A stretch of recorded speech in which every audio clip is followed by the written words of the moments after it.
ଜୟ ଜଗନ୍ନାଥ। ଏହି ଚଳଚଞ୍ଚଳ ଜୀବନ ମଧ୍ୟରେ କିଛି ସମୟ ନିଜ ପାଇଁ କାଢ଼ି ନିରୋଳାରେ ବସ ଏବଂ ଥରେ ଭାବି ଦେଖ, ଆଉ ନିଜକୁ ନିଜେ ପ୍ରଶ୍ନ କର, ଆମ ଜୀବନରେ ଆମେ କରୁଛୁ କ'ଣ? ଆଉ ଯାହା କିଛି ବି କରୁଛୁ ତାହା କ'ଣ ଠିକ୍ କରୁଛୁ? ଆମ ଜୀବନର ପ୍ରକୃତ ଉଦ୍ଦେଶ୍ୟ କ'ଣ? କାହିଁକି ଭଗବାନ ଆମକୁ ମଣିଷ କରି ଏ ଦୁନିଆକୁ ପଠେଇଲେ ଏବଂ ଏମିତି ପରିବାରରେ ଜନ୍ମ ଦେଲେ? ଦିନରୁ ରାତି ହେଉଛି, ରାତିରୁ ଦିନ ହେଉଛି, ଶୋଉଛୁ, ଉଠୁଛୁ, ଖାଉଛୁ, ପିଉଛୁ, ପୁଣି ଶୋଇପଡ଼ୁଛୁ। ଜୀବନ ଚକ ତା ବାଟରେ ଘୁରି ଚାଲିଛି। ଏମିତିକା ଜୀବନରେ ହୁଏତ କିଛି କ୍ଷଣ ଖୁସି ମିଳୁଥିବ, କିନ୍ତୁ ଶାନ୍ତି ତ ମିଳୁନି। ଏହି ତେଲ ଲୁଣର ସଂସାରରେ ଆମେ ପେଡ଼ି ହେଇଯାଉଛୁ। ସବୁବେଳେ ପ୍ରତି ମୁହୂର୍ତ୍ତରେ କିଛି ପାଇବାର ଆଶା, ଆଉ କିଛି ହରେଇବାର ଭୟ। ମାୟା ମୋହର ଜୀବନ ସେମିତି କଟି ଚାଲିଛି। ଆମେ ବଞ୍ଚିବା ପାଇଁ ଖାଉନୁ, ଖାଇବା ପାଇଁ ବଞ୍ଚିଛୁ। ଆମେ ନିଜ ପାଇଁ କି ଅନ୍ୟର ଖୁସି ପାଇଁ କାମ କରୁନୁ। ଆମେ ଅନ୍ୟଠୁ ଅଧିକା ପାଇବା ପାଇଁ ଆଉ ଅନ୍ୟକୁ ନିଚ ଦେଖାଇବା ପାଇଁ କାମ କରୁଛୁ। କେହି କିଛି ମାଗିଲେ ତାକୁ ଦରକାର ସମୟରେ ନ ଦେଇ ଦରକାର ନଥିବା ସମୟରେ ତାକୁ ଦେଉଛୁ, କେବଳ ନିଜକୁ ଭଲ ଦେଖାଇବା ପାଇଁ ନୁହେଁ ତ କ'ଣ? ଏମିତି ପରିସ୍ଥିତିରେ ଆହୁରି ଭବିଷ୍ୟତର ଚିନ୍ତା। ଭବିଷ୍ୟତ ଯେ କ'ଣ ହେବ କାହାକୁ ଜଣା? ଆଉ ଯେତେବେଳେ ଜୀବନର ପ୍ରାଣ ପକ୍ଷୀ ଉଡ଼ି ଚାଲିଯିବ, ସେତେବେଳେ ସବୁ ଆଶା, ନିରାଶା, ଇଚ୍ଛା, ଅନିଚ୍ଛା ପଛରେ ରହିଯିବ। ସବୁ ଧନ, ସକଳ କୁଟୁମ୍ବ ପଛରେ ରହିଯିବେ। ଏକାକୀ ଆତ୍ମା ଯିବ ପରମାତ୍ମାରେ ଲୀନ ହେବା ପାଇଁ, ମୋକ୍ଷ ପାଇଁ। ସେତେବେଳେ ଆତ୍ମାକୁ ଜ୍ଞାନ ହେବ ଯେ ତାର ପ୍ରକୃତ ଯାତ୍ରା ତ ଏହି ସମୟରୁ ଆରମ୍ଭ ହେଲା। ଆଉ ଏହି ରାସ୍ତା କେତେ କଷ୍ଟକର। ତା ସାଙ୍ଗରେ କେହି ନଥିବେ, ଥିବ ଖାଲି ସେ କରିଥିବା କର୍ମ। ଯେଉଁ ଯାତ୍ରାକୁ ସହଜ ସରଳ କରିବା ପାଇଁ ସେ ଧରାପୃଷ୍ଠରେ ଜନ୍ମ ନେଇଥିଲା, ତାକୁ ତ ସେ ପାସୋରି ଦେଇଥିଲା। ସେ ଭଗବାନଙ୍କୁ କହିଥିଲା ଯେ ଭଲ କର୍ମ ହିଁ କରିବ, କିନ୍ତୁ ସେ କଲା କ'ଣ? ସେ ତାର ଉଦ୍ଦେଶ୍ୟକୁ ଭୁଲି ଖାଲିଟାରେ ମାୟାମୋହର ସଂସାରରେ ପଡ଼ି ମୂଲ୍ୟବାନ ଜୀବନକୁ ବର୍ବାଦ କରିନେଲା। ଏତିକି ବେଳେ ତୁମମାନଙ୍କ ମନରେ ବହୁତ ଗୁଡ଼ିଏ ପ୍ରଶ୍ନ ଉଙ୍କି ମାରୁଥିବ, ନୁହେଁ? ସେଥିମଧ୍ୟରୁ ଗୋଟିଏ ହେଉଛି, ଆମେ ତ ସଂସାରରେ ଜନ୍ମ ନେଇଛୁ, ସମାଜ ମଧ୍ୟରେ ରହିଛୁ, ପରିବାର ମଧ୍ୟରେ ବଡ଼ ମଧ୍ୟ ହେଇଛୁ। ତେବେ ନିଜ ପାଇଁ, ନିଜ ପରିବାର ପାଇଁ, ନିଜ ଲୋକଙ୍କ ପାଇଁ ବଞ୍ଚିବା, ସେମାନଙ୍କ ପାଇଁ କିଛି କରିବା କ'ଣ ଭୁଲ କାମ? କ'ଣ ପାପ? ତାହେଲେ ଠିକ୍ କ'ଣ?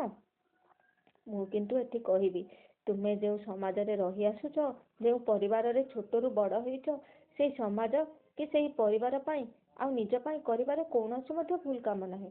ବରଂ ତାହା ବହୁତ ଭଲ କାମ, ବହୁତ ପୁଣ୍ୟର କାମ। କାରଣ ଭଗବାନ ତୁମକୁ ତାହା କରିବା ପାଇଁ ତୁମକୁ ହିଁ ସେଠିକି ପଠାଇଛନ୍ତି। ତେଣୁ ତୁମକୁ ତୁମର କର୍ତ୍ତବ୍ୟକୁ ପୁରା ମନ ଧ୍ୟାନ ଦେଇ ପୁରା କରିବାକୁ ପଡ଼ିବ, କିନ୍ତୁ ବିନା ସ୍ୱାର୍ଥରେ, ବିନା ଫଳର ଆଶା ରଖି।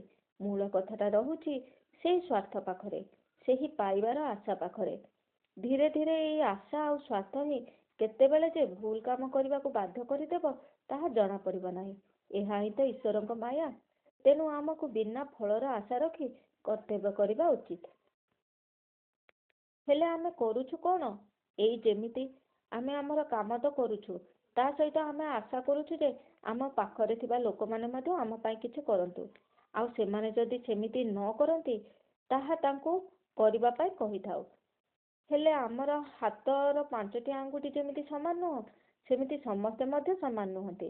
କାହାକୁ ଭଲ ଲାଗିଲେ କାମ କରନ୍ତି, ଆଉ କେହି କରନ୍ତିନି, ଆହୁରି ଓଲଟା ଜବାବ ଦିଅନ୍ତି। ଏଥିରୁ ହିଁ ମନ ମଧ୍ୟରେ ଅଶାନ୍ତିର ଜନ୍ମ ହୋଇଥାଏ। ସେ ଜାଗାରେ ଆମେ ଯଦି ଆମ ସକ୍ଷମ ଅନୁସାରେ ନିଜ କର୍ତ୍ତବ୍ୟକୁ ସମ୍ପାଦନ କରି ଅନ୍ୟଠୁ କିଛି ଆଶା ରଖି ନଥାନ୍ତୁ, ତେବେ ଏପରି ପରିସ୍ଥିତି ସୃଷ୍ଟି ହିଁ ହୋଇନଥାନ୍ତା। ଆମ ବ୍ୟବହାର ପାଇଁ ଆମେ ସମସ୍ତଙ୍କ ପ୍ରିୟ ହୋଇପାରିବା। ତାର ଅର୍ଥ ନୁହେଁ ଯେ ସମସ୍ତଙ୍କର ପ୍ରିୟ ହେବା ପାଇଁ ଆମେ ଲୋକ ଦେଖାଣିଆ ଭଲ କାମ କରିବା। ନିଃସ୍ୱାର୍ଥପରତା ଯୋଗୁଁ ଗୁରୁଜନଙ୍କ ଆଶୀର୍ବାଦ ସହ ସାନମାନଙ୍କ ଭଲ ପାଇବା ମଧ୍ୟ ମିଳିପାରିବ, ଯାହା ସୁନା, ରୂପା, ହୀରା, ମୋତି ଠାରୁ ମଧ୍ୟ ଅଧିକ ମୂଲ୍ୟବାନ। ଆଉ ଏହି ମୂଲ୍ୟବାନ ଧନ ହିଁ ଧର୍ମ ହୋଇ ମୃତ୍ୟୁ ପରେ ଆମ ଯାତ୍ରାରେ ଆମ ସାଙ୍ଗରେ ଆମ ସହିତ ଯିବ। କ୍ଷଣିକର ଖୁସି ପାଇଁ ଯେଉଁ ଟଙ୍କା, ସୁନା ସବୁ ଅର୍ଜନ କରାଯାଇଥାଏ, ତାହାର କୌଣସି ମୂଲ୍ୟ ନଥାଏ। ବରଂ ତାହା ଆମ ମନରେ ଲୋଭ, ମୋହ, ମାୟାକୁ ଭରିଦେଇ ଆମକୁ ଆମ ଜୀବନର ଉଦ୍ଦେଶ୍ୟଠୁ ଦୂରେଇ ଦେଇଥାଏ। ପୁଣି ଆମେ କରିଥିବା କର୍ମ ଅନୁସାରେ ଆମକୁ ବାରମ୍ବାର ସେହି କର୍ମଫଳକୁ ଭୋଗ କରିବା ପାଇଁ ଏହି ମର୍ତ୍ତ୍ୟମଣ୍ଡଳରେ ଜନ୍ମ ନେବାକୁ ପଡ଼ିଥାଏ। ଆଉ ବାରମ୍ବାର ଆମକୁ ଏହି ମାୟାର ମରୀଚିକା ପଛରେ ଧାଇଁବାକୁ ବାଧ୍ୟ କରିଥାଏ। ତେଣୁ ଆମେ ଆମର ପ୍ରତିଟି କର୍ମକୁ ସେହି ପରମାତ୍ମାକୁ ସମର୍ପଣ କରିଦେବା ଉଚିତ। କାରଣ ସବୁ ତ ତାଙ୍କରି ଇଚ୍ଛା। ଯାହା ଘଟୁଛି ତାଙ୍କର ଇଚ୍ଛା, ଯାହା ଘଟିବ ତାଙ୍କର ଇଚ୍ଛା। ଆମେ କରୁଥିବା ଠିକ୍, ଭୁଲ, ପାପ, ପୁଣ୍ୟ ସବୁଥିର ହିସାବ ତ ତାଙ୍କ ପାଖରେ। ଆମେ କ'ଣ ଆଉ ପାପକୁ ଲୁଚେଇ ପାରିବା? ହୁଏତ ଦୁନିଆ ଆଗରେ ଲୁଚେଇ ଦେବା, କିନ୍ତୁ ସେଇ ପରମାତ୍ମା, ତାଙ୍କୁ ତ କିଛି ଅଛପା ନାହିଁ, ତାଙ୍କ ଆଗରେ ଲୁଚେଇ ପାରିବା ନାହିଁ। ଆମର ଅତୀତ ତାଙ୍କ ପାଖରେ, ଆମ ଭବିଷ୍ୟତ ତାଙ୍କ ପାଖରେ। ଆମ ପାଖରେ ଆଉ ଆମ ହାତରେ ଖାଲି ଆମର ବର୍ତ୍ତମାନ। ବର୍ତ୍ତମାନ ସମୟରେ କରିଥିବା କର୍ମକୁ ଭାବି ଚିନ୍ତି କରିବା ଉଚିତ, ଆଉ ସେହି କର୍ମକୁ ସେହି ପରମାତ୍ମାକୁ ସମର୍ପି ଦେବା ଉଚିତ। ଆମର ବର୍ତ୍ତମାନକୁ ଆମେ ଠିକ୍ ରଖିପାରିଲେ ଆମ ଉଦ୍ଦେଶ୍ୟ ସାଧନରେ କୌଣସି ବାଧା ଆସିବ ନାହିଁ। ନା ଆମକୁ ଅତୀତର ଭୟ ଥିବ, ନା ଭବିଷ୍ୟତର ଚିନ୍ତା ଥିବ।